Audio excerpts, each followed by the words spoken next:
Welcome back, Level 3 NCEA Physicists, looking at simple harmonic motion as part of the mechanics course. And today we're looking at energy in simple harmonic motion, or in oscillating systems. So just going back, in terms of at least springs, remember that the force exerted by the spring depends on the displacement. So the further away the displacement, or the greater, or the amplitude, that means the greater the force is required, the greater load force that's required to pull the spring down. Okay, so that's seen there. For a vertical spring, the only change is in the equilibrium position. Okay, and the force, the load force, will be mass times gravity, so the restoring force will be the negative of that here, hence it's negative kx. Okay, so with that in mind, we can use the reference circle. Okay, so if we look down, I guess, at a projection on the x-axis of the object moving in a circle, and then we'll say, well, it's going to have that radius of the amplitude of the spring going back and forth at a maximal velocity. Okay, so that maximum velocity, remembering that's going through the equilibrium position. Then the x component of this velocity varies as following: plus or minus the maximum velocity times the square root of 1 over x squared over the amplitude squared. Okay, therefore, we can use the equations of circular motion to find the period and frequency of that circular motion, to find the time period and that frequency. So the time period equals 2 pi over omega. Okay, so for a spring system, omega will be equal to the square root of m over k. Okay, therefore for the frequency, which is 1 over the time period, that means that it will be 1 over 2 pi times the square root of the spring constant divided by its mass. So again, in terms of the simple pendulum, as the pendulum swings and back and forth in a simple harmonic motion, remember the force is going to be proportional to the negative of the displacement. Okay, as that pendulum swings, it's going to be accelerating both centripetally, okay, so again circular motion, towards a point of suspension, and tangentially as well towards its equilibrium position. Okay, so again, simple harmonic motion towards the equilibrium position. It is its linear tangential acceleration that connects the pendulum to the concepts around simple harmonic motion. Okay, so if you look at the diagram, you'll see that the weight component equals mass times gravity times sine theta, and it's accelerating the mass towards an equilibrium along the associated arc circle. Okay, so looking back to the reference circle. And this is called the restoring force of the pendulum, just as there was a restoring force for the spring system.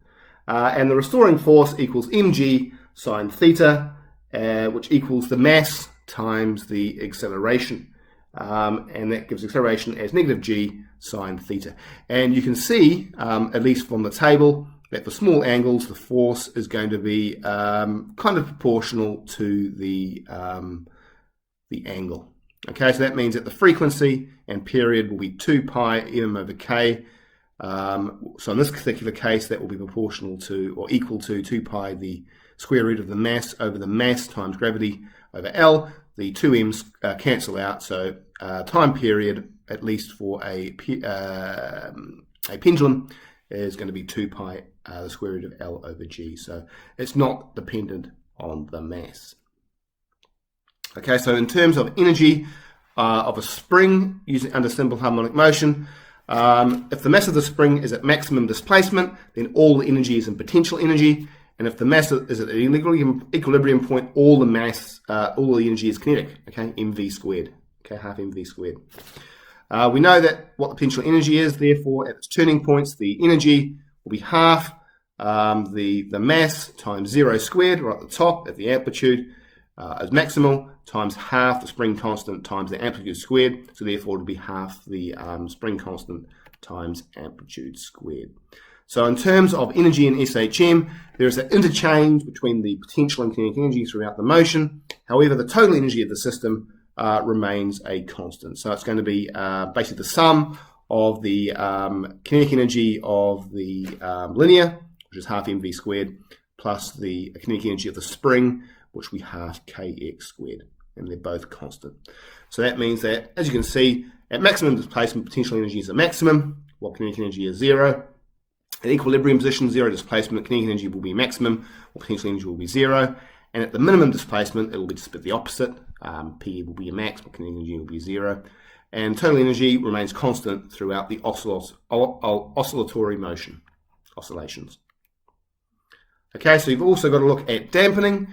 So damping or dampening occurs when you've got a frictional or drag force, and if dampening is small, we treat it as an envelope that modifies this undamped oscillation. Okay, so that's when the maximum potential energy decreases, the amplitude decreases, and when the maximum kinetic energy decreases, the maximum speed of this dampening oscillation decreases as well. And then we have uses of dampening. They can be used for forced dampening, or damping, which occurs in brake systems, and also used in shock absorbers for earthquake protection in buildings. Okay, so as the building moves, the dampening reduces those oscillations, keeping everyone safe. So the other form is in resonance. Okay, so forced vibrations occur when there's a periodic driving force. If the frequency is the same as the natural frequency, the amplitude becomes quite big, quite large, and we'll look at that in our lesson, looking at the Tacoma Bridge. And this is called resonance. So you can see from the diagram, B is damping and A is resonance. And resonance becomes more important when we're looking at things like boosting up signals and also musical instruments. They also use resonance. And that's pretty much all we need to know around energy in SHM.